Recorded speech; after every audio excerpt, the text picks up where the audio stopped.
What's up, guys? Dark Visor here.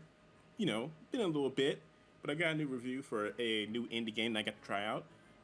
Have you or did you ever grow up playing those that old game Asteroids? Now, I know a lot of you are younger, so this would be like towards older, like, if there's any older followers or older listeners. The old game Asteroids, back on the early days of PC in the mid 90s, kind of early 90s actually. The one, the little white ship that you control with the keyboard. You blasted asteroids. You shot them once, they would blow apart. They got faster and faster. Pieces got smaller and smaller, and they keep doing that till you beat the game. And that basically just meant the game would just keep repeating the same stage over and over again. Well, this game reminds me of that at its basic core, mainly because the ship is like kind of controlled the same way. But instead of asteroid blasting goodness, you fly to several different worlds within a set solar system. And each of these worlds have a variety of repeating missions. And this can range from activating all the beacons on a planet. You gotta fly into them and sit there for a little bit, hover around them, and you activate a beacon. There are usually about 3 to 4. Once you do that, you leave. There will be some planets where you have to destroy a generator and then escape the planet within a set time, usually around 30 to 40 seconds. And then some missions are things like destroy all enemies on the map. And all these missions must be done in a set amount of time because you only have so much of what I'm assuming is oxygen. I didn't see what what was actually called, but I believe it's oxygen to get all these stages done. And there are about 5 to 6 stages per, solar system. Some stages contain canisters which can refill the oxygen, so there's no need to like stress about it. It's just something to keep an eye on. And if you die too many times, you're pretty much, not going to make it. So you kind of got to keep an eye on that. And also in these worlds, you'll find traps and different types of enemies, usually UFOs or gun-mounted cannons trying to shoot you down that will try to hamper your progress.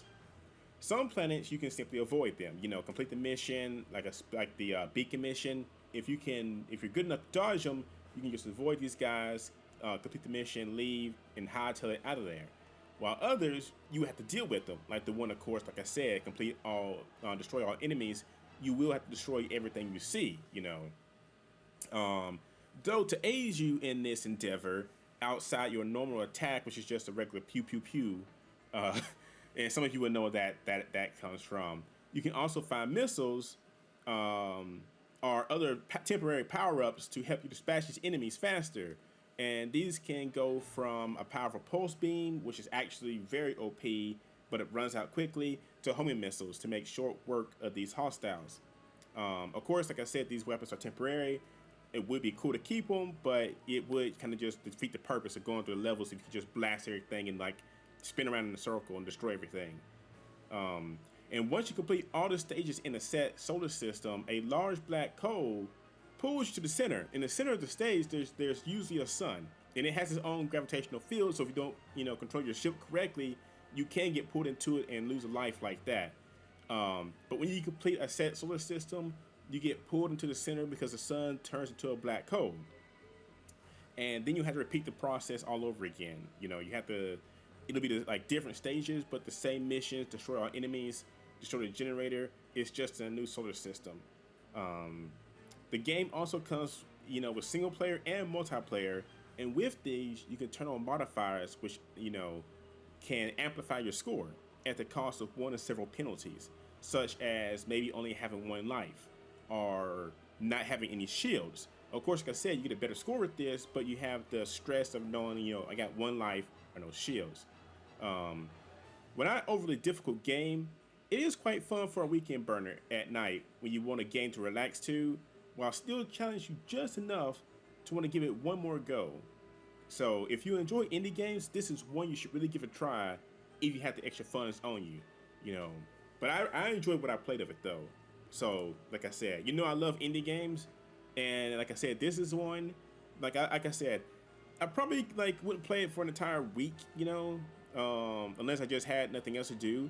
But for a free weekend, like I said, nothing else to do.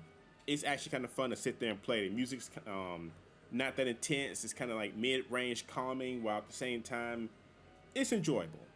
So I said, get out there and give it a time, give it a try. The game is called um, Gravitar Recharged. It's on Steam. So yeah, you know. And thanks again for the review copy from the team.